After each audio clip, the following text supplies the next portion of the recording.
Ok, bueno, muy buenas tardes a todos. Muchas gracias por la invitación y la verdad que yo sé que este tipo de actividades requiere un esfuerzo y una coordinación de muchos factores, así que está muy bueno que lo estén haciendo y así que por eso cuando me invitaron, la verdad que me sentí muy contento de poder hacerlo. El tema que me propusieron dar es la utilización de métodos diagnósticos invasivos en la neumonía de la comunidad. Y yo voy a comentarles un poco algunas cosas de la experiencia que uno va teniendo y también vamos a hablar de algunos otros escenarios que no son por ahí esencialmente de la comunidad, porque también creo que viene al caso. Eh, Podríamos resumir la clase de hoy con esta gráfica. Y sí, la broncoscopía es muy efectiva para obtener muestras de día a día del espacio alveolar y que con estas muestras hoy en día se pueden hacer una gran cantidad de test diagnósticos y realmente conseguir optimizarla de tal forma que obtengamos una idea clara de lo que está sucediendo al paciente. Así que listo, buenas noches, muchas gracias. Y podría ser esta una forma de decir las cosas, pero como siempre vieron que hay, en toda afirmación hay un pero para hacerlo más entretenido. Creo que dista mucho de ser tan simple la situación. Entonces aparece el broncoscopista, que el broncoscopista, yo hice la residencia de clínica médica y después hice neumonología y después hice broncoscopía y después hice intervencionismo. Es decir, que pasé del espectro de ser médico clínico al neumonólogo clínico y casi me toco con los cirujanos, cosa que por ahí a la doctora Quadrelli, si estuviera escuchando, me miraría no aprobando eso. Pero realmente, viendo todos los escenarios, el broncoscopista en general es como un llanero solitario que llega en un momento que por ahí no sabes ni cuándo es, en algún momento pide a tu paciente, lo lleva a la sala de broncoscopía, hace algo y desaparece. Este, y nosotros tenemos, los broncoscopistas y también los neumonólogos, tenemos que ir entendiendo que en realidad el broncoscopista es un apoyo y debe ser parte del equipo de trabajo. Eh, es un, es un médico que está entrenado en el dominio de la vía aérea y tiene que estar entrenado en el rol de la endoscopía en cada patología. Es decir, como nos gusta decir a nosotros en la jerga, no somos solamente el metetubos, como se decía en algún momento. Y eso es muy importante y tiene que ver un poco con lo que vamos a hablar hoy día. Entonces siempre me mandan, esta es una foto vieja, pero hoy en día es con el WhatsApp, te mandan las radiografías y te dicen, doctor, esto hay que hacer una broncoscopía. Y uno mira la radiografía y dice, bueno, la verdad que se lo ve bastante comprometido al hombre, tal vez habría que hacer una broncoscopía. O te mandan esta otra placa y te dicen también, doc, tenemos que hacer una broncoscopía, véngase, vení también.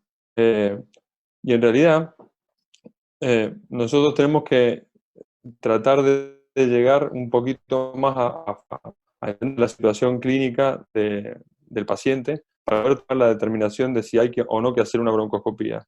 Y creo que los endoscopistas tenemos que aportar a la decisión del pedido de estudios, digamos. Y todo es una cuestión de escenario, porque este escenario depende de cómo se lo mire. Podemos ver que hay algo que parece ridículo en la parte inferior, que es un hombre vestido de mujer en la misma posición en la que está la mujer arriba, pero también podemos verlo como que en realidad es lo que nos está mostrando la foto, es que no nos damos cuenta de que muchas veces eh, se, la mujer, y daría para una discusión larga. Pero en realidad lo que esta foto muestra es que depende cómo se lo mide al escenario, puede obtenerse diferentes conclusiones. Entonces, me parece que, si bien no es una clase de neumonía en sí mismo, creo que tenemos que repasar algunas cosas que vamos a utilizar para decidir qué hacer. La neumonía es la inflamación aguda del parénquima pulmonar causada por un agente infeccioso, buenísimo, pero bueno, ahí está la primera pregunta, ¿cómo sabemos que hay inflamación? Bueno, hay signos y síntomas, ya lo sabemos. ¿Cómo sabemos que es el parénquima el que está afectado? Y bueno, la típica frase, el nuevo infiltrado radiológico, que bueno, muchas veces cuesta muchísimo saber si algo es nuevo o viejo, porque nadie anda con su radiografía previa, tipo carnet de conductor en la billetera para mostrárnosla y quedarnos tranquilos.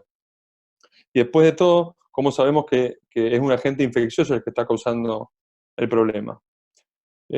Hay, no voy a mostrar muchos artículos, pero simplemente para mencionar que hay estudios muy grandes, estamos cansados de leerlo, lo hemos leído muchísimos años, tratando de identificar la etiología de las neumonías. Este es uno de los últimos más grandes, multicéntricos, que se realizó en Estados Unidos, en muchos centros muy prestigiosos, en donde se intentó todo tipo de toma de muestra de lo que se les ocurra con la última tecnología y con todos los procedimientos perfectamente estandarizados.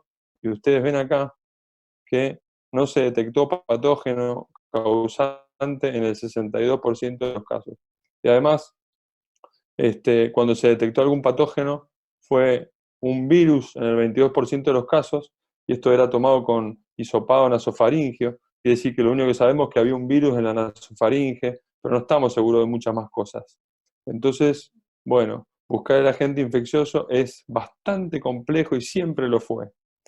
El diagnóstico del nuevo infiltrado radiológico, bueno, la radiografía es lo que siempre se utilizó, pero hoy en día cada vez más es muy accesible la realización de tomografía computada, y hay estudios que muestran que usando tomografía para definir, eh, en algunos casos sube el diagnóstico, en algunos casos baja el diagnóstico y en otros casos excluye el diagnóstico de neumonía. Quiere decir que también los recursos con los que contamos y la modernización de los recursos van haciendo cambiar un poco las definiciones. Y es algo que tenemos que tener en cuenta a la hora de valorar a los pacientes. Bueno, esta es una tabla del mismo estudio que mostré recién para ver la variabilidad de la ocurrencia de diferentes patógenos, tanto virales como bacterianos. Entonces, hay unas verdades terribles que tenemos que asumir y que está buenísimo que lo hagamos. La neumonía es un síndrome clínico radiológico. El tratamiento de la neumonía, lo dicen todas las guías, debe ser empírico. No debemos esperar ningún tipo de confirmación de ninguna clase de patógenos para empezar el tratamiento. Y por lo tanto, tenemos que asumir que hay cuadros que iniciaremos tratamiento como una neumonía, pero que no lo serán. Y es mejor que nos pase esto y no que hayan cuadros de neumonía que no reciban tratamiento empírico esperando algo. Y esta ha sido una discusión siempre muy grande: cuánto tiempo esperar, eh, eh, cuánto tiempo evaluar en guardia antes de iniciar los antibióticos empíricos. Se ha demostrado que mientras más tiempo le dedicamos al paciente, más horas, se llegan a un mejor diagnóstico, pero se inicia más tarde el tratamiento. Entonces es una cuestión de timing que está siempre por resolverse. Las guías dicen que, que en los pacientes que se internan debemos hacer un esfuerzo por obtener el diagnóstico etiológico. Hay un error de tipeo. Pero esto no incluye de entrada técnicas invasivas, es decir, no tenemos que hacer broncoscopía a los pacientes que se internan por NAC, por lo menos inicialmente.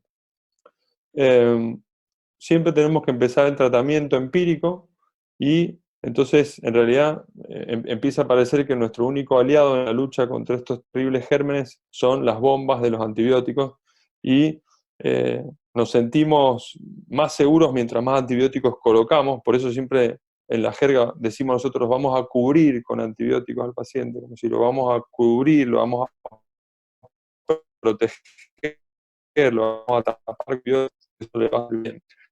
Y la idea que tenemos por la cual hacemos esto es que erradicar el germen, agente causal, pero también tenemos que tener en cuenta las resistencias bacterianas, los efectos adversos y estos.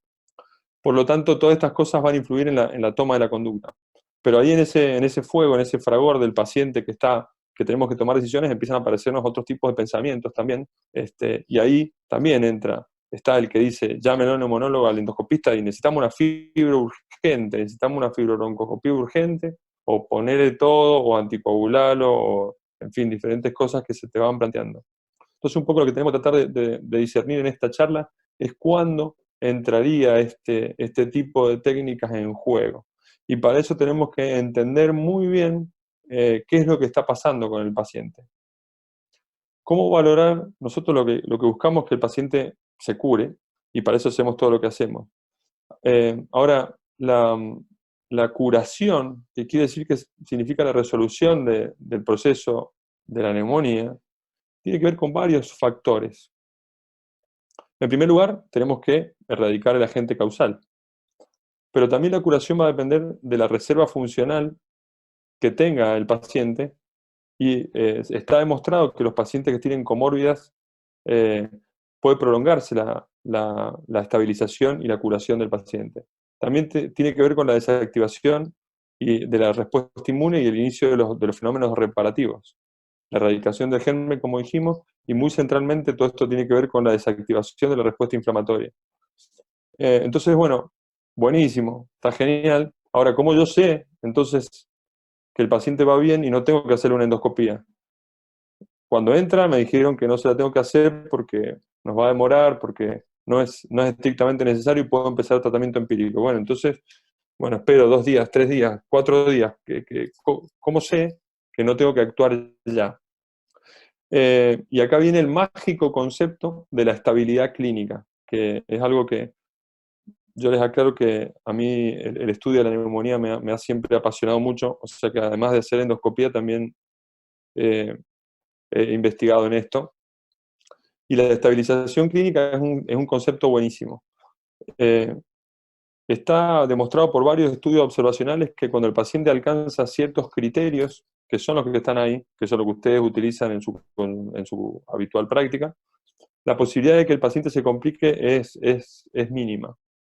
Entonces usamos los criterios de ATS y ITSA, en donde valoramos que cuando el paciente se estabiliza, no, nos podemos ir quedando tranquilos de que va a ir hacia la curación. Entonces, bueno, el 60% de los pacientes se estabilizan en menos de 5 días. Las NAC, las neumonías leves a moderadas, en 3 días más o menos. Las neumonías más severas pueden demorarse más en lograr la estabilización clínica. Y en todos estos casos, cuando se logra la estabilización clínica, afebril, menos de 100 latidos por minuto, normalización de la TA, bueno, todo lo que vimos recién, el fallo, la posibilidad de un fallo posterior del tratamiento es muy baja. Entonces, este, esto nos va a orientar para tomar las decisiones. La mayoría de los fallos o las situaciones adversas que ocurren después de establecida la estabilización clínica no tienen que ver con causa infecciosa, sino que se relacionan más que nada con la descompensación de comórbidas, como las que ustedes conocen que tienen nuestros pacientes. Y también se relaciona que los pacientes que tienen una estabilización clínica más precoz tienen menos riesgo de morir y de readmitirse por neumonía, etc. Todo esto es para mostrarles que está bastante estudiado. Entonces, bueno, sabemos que la neumonía va a ir estabilizándose y se va en algún momento a curar. Cuando eso ocurre precozmente, estamos todos contentos, pero también puede ocurrir tardíamente sin que signifique que haya algo malo en lo que estamos haciendo. Es decir, el paciente puede tardar en estabilizarse, y eso en ciertas circunstancias no nos tiene que hacer correr ni hacerle hacer endoscopías ni otro tipo de cosas. Sobre todo se da, como le dije recién, en pacientes que tienen varias comórbidas, en pacientes mayores de 65 años, lograr la estabilización puede demorarse. Bueno, entonces cuando esto ocurre entre el día 3 y 4, estamos re tranquilos, todo bien, vámonos a la casa, ya pasó. Cuando ocurre posteriormente, hacia el día 5 o 7, por ahí nos podemos empezar a preocupar, tenemos que estar observando al enfermo, que nada nos haga pensar que hay que actuar, hay que observarlo, y puede estabilizarse y curarse en forma tardía, pero lograr la curación. El problema es cuando, por ejemplo, de entrada el paciente empeora. Una neumonía que comienza leve, moderada o grave, puede empeorar en las primeras 24 o 48 horas tranquilamente. Es más, el principal agente causal, que es el neumococo, puede producir una neumonía con un shock séptico en pocas horas. Es decir, que no es raro ver pacientes que desarrollan una respuesta inflamatoria muy intensa en pocas horas, en menos de 24 o 48 horas, y los lleva al respirador y al fallo multiorgánico. Entonces, bueno, la verdad que si empeora de entrada, uno siempre, si se atiene a las guías y evalúa bien el paciente, decide su antibiótico terapia empírica, no necesariamente que empeore de entrada significa que hay que actuar, pero sí significa que hay que valorar de nuevo todas las cosas, volver a reinterrogar, volver a ver el entorno, que no se nos esté escapando que en realidad era un huésped inmunocomprometido o alguna otra situación que pueda hacernos cambiar el pensamiento. Pero si estamos convencidos que es una neumonía adquirida en la comunidad y que el factor de riesgo los conocemos y hemos definido una antibiótico terapia empírica de acuerdo a las guías, no necesariamente tenemos que cambiar nuestro rumbo si el paciente empeora de entrada, porque puede ser parte de la evolución. De todas formas, siempre, por supuesto, que esto es el caso a caso, no hay una forma de hacer una recomendación general, y acá es donde podría entrar, por ejemplo, yo a veces estoy de acuerdo y en el servicio nuestro y en el hospital planteamos que si, la verdad que si el paciente entra y a las 12 horas está intubado, y sí, la verdad que siempre y cuando haya estabilización de los parámetros hemodinámicos, es bastante seguro y útil meterse y hacer una terapia con un VAL. Pero hay que evaluar el caso a caso, acá no hay recomendaciones generales, digamos. Eh, Después la otra cosa que puede pasar es que el paciente no se estabilice del todo, pero no empeore, o que luego de estabilizarse un poco, empeore o muestre signos diferentes después de unos días. Y acá pueden aparecer las complicaciones. Es lo que hay que buscar. Hay que buscar empiema, focos a distancias, una neumonía intrahospitalaria agregada. Y acá, por supuesto, que el rol de las técnicas invasivas tiene cabida. Eh, y de vuelta es el caso a caso y la evaluación en conjunto la que va a decidir si realmente conviene hacer una cosa u otra. Nosotros, eh, si bien no nos tiembla el pulso para hacer endoscopías, la verdad, aparte nos dedicamos a eso, pero sí me gusta mucho a mí discutirlo es decir, difícilmente yo vaya y me digan, venía a hacer una endoscopía y yo voy y la hago. Yo voy, miro al paciente y me interiorizo de cómo viene la cosa y trato de aportar, porque eh, si bien es un procedimiento, la broncoscopía de bajo riesgo, no está exento a riesgo y han pasado cosas. O sea que siempre hay que reevaluar la situación en conjunto. Por ejemplo, les traigo unos casos ilustrativos para compartir. Este caso, que puede ser muy parecido a las placas que mostré al principio, el paciente, como ustedes ven ahí, un paciente joven que se hizo el diagnóstico de VIH positivo. En realidad, acá viene un poco eh, lo que las nuevas tecnologías nos permiten. Esto fue un test rápido hecho en el momento de la admisión. Es decir, él, hasta que llegó al hospital, no tenía el diagnóstico hecho. Entonces ahí, bueno, la verdad que sabemos que en los pacientes VIH positivos de reciente diagnóstico siempre los principales gérmenes causales de neumonía son las bacterias comunes que conocemos, pero también que existen otros patógenos. Y acá, bueno, sí es importante, por eso les digo que a lo mejor metíamos alguna cosa que no fuera estrictamente un paciente comunitario, pero sí es importante que en este tipo de pacientes, cuando se detecta una posible causa de inmunocompromiso, ahí sí la realización de estudios invasivos como la broncoscopía con VAL debe ser decidido precozmente, porque solo el diagnóstico precoz permite que al paciente le vaya mejor. En este caso, la conducta fue iniciar antibióticos como una neumonía de la comunidad para gérmenes habituales y por persistir febril y empeorar la mecánica respiratoria, se decide el ingreso a ARM y se realiza la broncoscopía con VAL y el diagnóstico es un neumocistis girovesi, una neumonía por neumocistis girovesi. O sea que hay casos y casos como es lo que les estoy comentando. Es muy importante eh, esto tiene que ver ya más con la institución o con el trabajo en equipo dentro de la institución. Es muy importante que lo que vamos a hacer sirva. Y no son pocas veces las que me ha pasado enterarme que el resultado, que el VAL no salió, que la muestra quedó en la heladera, que el del laboratorio pasó y no se lo llevó ahora y se olvidó, y que se confundieron las muestras. O sea, todo ese tipo de cosas son muy importantes a tener en cuenta. Bien, acá les muestro, esto es un chat real. Eh, Hola doctor, ¿cómo le va? Soy tal persona de la clínica tanto. Ayer estuve con usted en la Bronco. Los cultivos se entregaron esta mañana y me dijeron que le avisara que el frasco estaba roto. Y como estaba igual, lo mandaron, pero estaba todo en la bolsa, que no estaba estéril. Eh, entonces, bueno, la cara mía es un poco así como se ve, porque realmente llevar al paciente al quirófano, someterlo a anestesia general, realizar un procedimiento en un paciente que en general cuando se hace es porque tiene una condición de inestabilidad que nos lleva a buscar cosas. Y que pase esto realmente es inadmisible. Esto ocurre y hay que poner todas las fichas en que esto no suceda. Em, con respecto a la seguridad de la broncoscopía, eh, es una técnica, y justo estamos en un momento donde ha salido a la luz eh, nuestro accionar, como ustedes saben.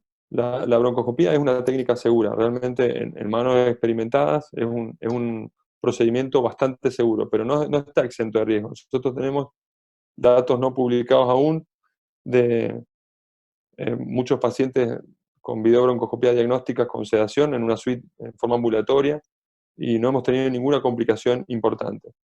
Pero, sin embargo, en los pacientes de los que estamos hablando, que son pacientes que están con una neumonía, que por alguna razón nos evaluamos la necesidad de hacer una broncoscopía o algún otro procedimiento, eh, la verdad que los pacientes donde yo he tenido particularmente problemas y al paciente ha tenido complicaciones de la broncoscopía, que son el fallo respiratorio, la hemóptisis, incluso el fallecimiento, han sido pacientes que han estado en condiciones críticas internados por neumonía. Quiere decir que justamente en los pacientes estos es donde más tenemos que poner en la balanza el riesgo-beneficio de lo que vamos a hacer. Y uno por ahí eh, tiene algunas palabras con nuestros archienemigos, los infectólogos, o el médico clínico que lo está tratando, porque ellos te insisten todo el tiempo en que hacelo, metelo. Y realmente tenemos que tomar conciencia que es un procedimiento, y como les dije recién, nosotros, el rol del endoscopista es evaluar junto con el resto del equipo tratante la indicación y la pertinencia y el tiempo para poder hacerlo. Así que, y también ustedes verán que estoy hablando más que nada de fibrobroncoscopía con VAL, porque realmente hoy es prácticamente es la técnica más útil. Otros procedimientos invasivos para buscar diagnóstico de neumonía son muy infrecuentes y anecdóticos. Eh, bueno, también por supuesto se pueden usar punciones guiadas, eh, punción transtraqueal a través de la misma broncoscopía con una aguja de Wuhan para buscar un ganglio mediastínico. Son cosas que por supuesto hacemos cuando toca, pero no es la práctica habitual. El rol de la broncoscopía en la neumonía de la comunidad, entonces, para ir concluyendo, es un trabajo en equipo. El broncoscopista, como les digo, debe ver y opinar sobre el paciente, y tiene que haber un algoritmo muy preciso de procesamiento de lo que vamos a hacer, que incluso tiene que ver con la hora, el día y el momento en que lo vamos a hacer. Es decir, a mí a veces me llaman de una clínica en donde me llaman el sábado para hacer una endoscopía de un paciente que ya inició tratamiento y que la muestra no se va a llevar al laboratorio hasta el lunes. Entonces, eso eh, es algo que yo le digo que no, o sea, eh, todo tiene que estar concatenado. Nosotros en nuestro hospital y en nuestro servicio tenemos un algoritmo estandarizado. A todos los pacientes hacemos vaciloscopía, siempre hacemos cultivo y examen citológico. Es muy importante que el broncoscopista se esmere, si va a hacer lavado bronquio alveolar, en que sea realmente, y el control de calidad de que sea un buen lavado bronquio alveolar, que quiere decir que tenga pocas células escamosas y abundantes células inflamatorias, es importante. Y también se usa a veces el lavado bronquial, que es más arriba, digamos, sobre todo para búsqueda de algunos patógenos inusuales donde la cantidad de muestra importa, como tuberculosis, otras micobacteriosis, nocardia, actinomices u otros gérmenes de crecimiento lento. Pero bueno, vaciloscopía siempre, cultivo, examen citológico. Nosotros contamos en la provincia de Mendoza con lugares donde se usa eh, eh, test de reacción de cadena de la polimerasa para detección de micobacterias y incluso en 2 horas con el GeneXpert te pueden dar la sensibilidad rifampicina. Se usan coloraciones especiales. Nosotros, cuando hacemos el pedido, porque hemos evaluado al paciente, pedimos si fijarse o buscar nocardia, buscar actinomices, en fin, tratamos de que realmente lo que vayamos a hacer se aproveche del todo. Y también mandamos biopsias tisulares para cultivo. Este, algunas cosas que, que hemos diagnosticado haciendo este trabajo, digamos, por ejemplo, este paciente que se presentaba como con infiltrados pulmonares, ustedes rápidamente pueden ver, tiene artritis reumatoidea el paciente, estas imágenes peribroncovasculares, ANCA positivo, bueno, eh, esto todo el mundo podría pensar que puede ser una neumonía criptogénica en organización, y eso es lo que era. Hicimos el diagnóstico con una criobiopsia, pero de vuelta acá lo pongo porque nosotros trabajamos muy en conjunto con nuestra patóloga y nuestros bacteriólogos, y ahí el teléfono es muy importante. Mira, este paciente es esto, esto, esto. Entonces la comunicación entre las partes del grupo hace que el diagnóstico sea mucho más rápido y certero. Entonces hablamos con la patóloga entendió lo que estábamos buscando y dio el diagnóstico. Eh, este otro paciente que no es de la comunidad porque está institucionalizado en una institución de rehabilitación crónica, lleva más de 2 años institucionalizado, y comienza con una historia de 7 días de fiebre alta, infiltrados pulmonares, desaturación y sin otro impacto, sin otro fallo orgánico. Y bueno, luego de 7 días de antibiótico, el paciente no mejora, persiste con picos febriles y no, le hacemos la tomografía, le hacen la tomografía porque tenía solo placa y se ve estos infiltrados realmente extensos que siguen. Yo acá les muestro una parte. Y por supuesto que nos piden la broncoscopía con Bali-BTB, y sí, por supuesto que tiene la indicación de hacerlo. Mandamos a todos lados y el diagnóstico fue una neumonía lipoidea hecho por la BTB. Eh, este paciente estaba alimentado por sonda nasogástrica y evidentemente tenía reflujo y tenía aspiración crónica de su, de su alimento, digamos. O sea que ahí tenemos qué es lo que nosotros aportamos con la broncoscopía, porque en realidad cuando uno mira la placa, está como para, decimos nosotros, tirarle con cualquier cosa, lo que se les ocurra. Pero entonces un procedimiento de diagnóstico nos limpia la cancha y entonces ya después de imipen en banco no quedaba nada y realmente, bueno, en realidad no necesitaba eso. Este paciente fue tratado con corticoides y con corrección de las medidas de reflujo y mejoró. Este es otro caso que también está bueno porque uno ve, no lean lo que dice, pero uno ve la imagen y ¿qué dice? Esto es un absceso pulmonar, es un cuadro subagudo, el absceso pulmonar es un cuadro más lento que la neumonía.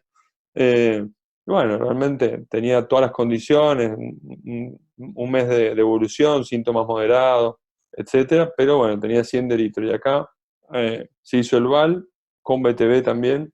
Las posibilidades diagnósticas incluían también un tumor abscedado, por supuesto, y en realidad el estudio de PCR demostró que era un micobacterio en tuberculosis sensible a la rifampicina, y eso lo tuvimos en menos de un día. O sea que ahí el rol de la broncoscopía, nosotros podríamos haber dicho, bueno, mira, empezar tratamiento, si después 3, 4 semanas le hacemos unos esputos, y a veces a lo mejor hubiéramos encontrado el diagnóstico, pero a veces no. Entonces, en esto es donde la broncoscopía hace la diferencia. Esto no es una neumonía en realidad, pero es para ver otras cosas que pueden presentarse de alguna forma semejando a una neumonía. Esto es una evolución muy larga, pero finalmente la criobiopsia demostró que era un adenocarcinoma. Y eh, acá les muestro, esta es la radiografía que mostré al principio, en donde me pedían una endoscopía. Y por la placa nosotros dijimos, bueno, la verdad que se ve bastante fea, está bastante afectado el hombre, pero en realidad no había ninguna razón para hacer una broncoscopía en ese momento. El paciente inició su tratamiento antibiótico empírico como neumonía, porque la clínica así lo decía, y murió después de 12 días. Y apareció un problema pleural, se puso en pie. Entonces, esta es otra de los ejemplos. Este es otra de las fotos que les mostré recién, un paciente varón con disnea progresiva de horas, con una hipertensión arterial controlada, sin fiebre ni leucosis. Y el ecocardiograma, esto es una rareza, obviamente, ¿no? El ecocardiograma mostró un jet de regurgitación mitral que iba hacia el lado izquierdo, y entonces suponemos con los cardiólogos que este infiltrado unilateral respondía a un edema pulmonar unilateral cardiogénico. Raro, pero puede pasar. Entonces ahí de vuelta se ve el trabajo en equipo y la multidisciplinaridad de nuestra tarea. Así que bueno, esto es un poco lo que les quería mostrar. Espero que les haya servido y estamos abiertos a alguna pregunta o consulta que quieran realizar.